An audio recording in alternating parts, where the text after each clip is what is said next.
I mean to kill you in 1 minute, Ned. I call that bold talk for a one-eyed fat man.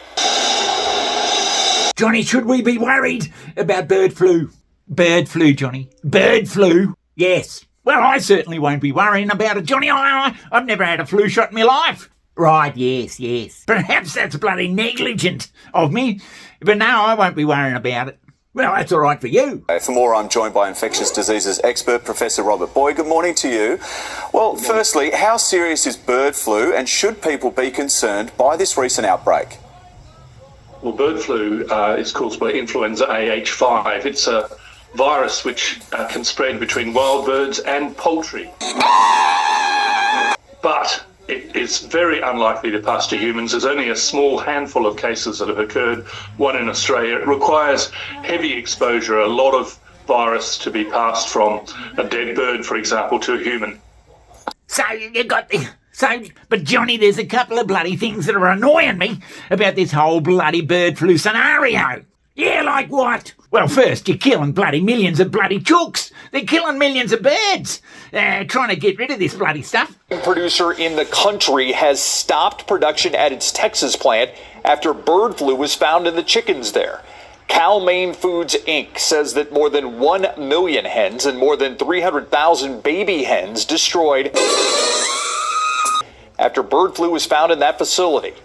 Oh, Jesus. Across the country have announced restrictions on the number of eggs customers can purchase as the bird flu outbreak continues to wreak havoc. And another thing, Johnny, is during my research, the way they're killing these bloody chooks. Carry on. Yeah, I just thought, I didn't know how they were killing hundreds of thousands of them, but apparently do the birds get sick? And I'd like to know if anybody wants to question this, but apparently they shut the fucking windows on the great big sheds of all the chooks, blow heat in there, and just wait for the bloody poor old chooks to die from heat exhaustion.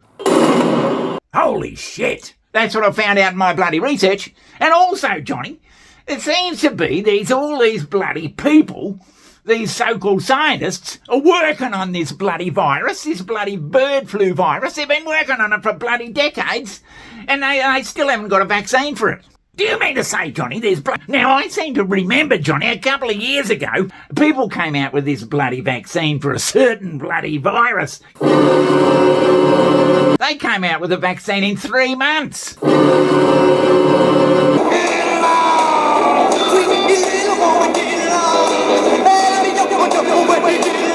And apparently, this'll get you, and apparently this bloody virus, just like a certain virus a couple of years ago, got away from these laboratories and they're floating around out in the fucking general public. Stop me if you think you've heard this one before. New research does suggest that the current bird flu outbreak is a result of lab leaks from the USDA Southeast Poultry Research Laboratory in Georgia and the Erasmus Medical Center in the Netherlands.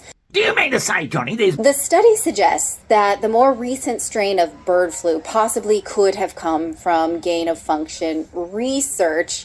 And on top of that, they're doing this bloody gain-of-function research. Gain-of-function? Bloody research on the bloody... But just what does that mean?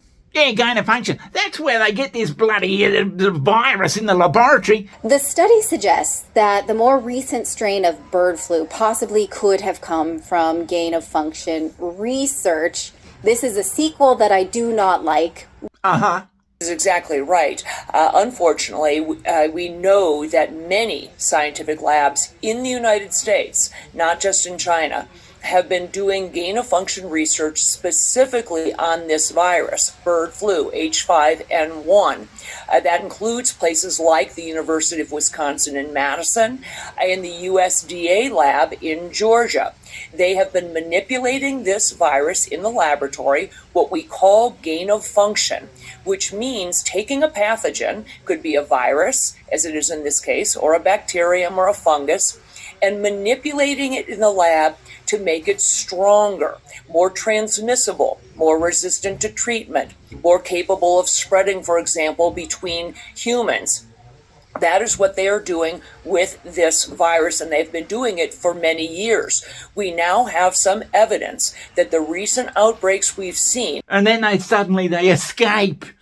And then there's no bloody cure for it. They are infected with a variant of H5N1, which specifically is the one they were working on in these labs, which leads you to believe that this may be, once again, a lab leak and a virus that was manipulated in the laboratory. Johnny, do you mean to say there's people out there who got these viruses in these so-called bloody, in these so-called bloody safe laboratories, or whatever you want to call them, and they're working on them and making them stronger? More virulent? And then they somehow get out. Right, well... So, summing up, Johnny, I think it's a fucking debacle. What are we doing bloody researching all these viruses, making them stronger and everything? Yes, of course. They're killing all these chickens, the way they're killing them. Yeah, whatever. They're not even coming up with a bloody vaccine. Jesus, I don't know, Johnny, there could be a 6-month lockdown coming. Fill your hand, you son of a bitch!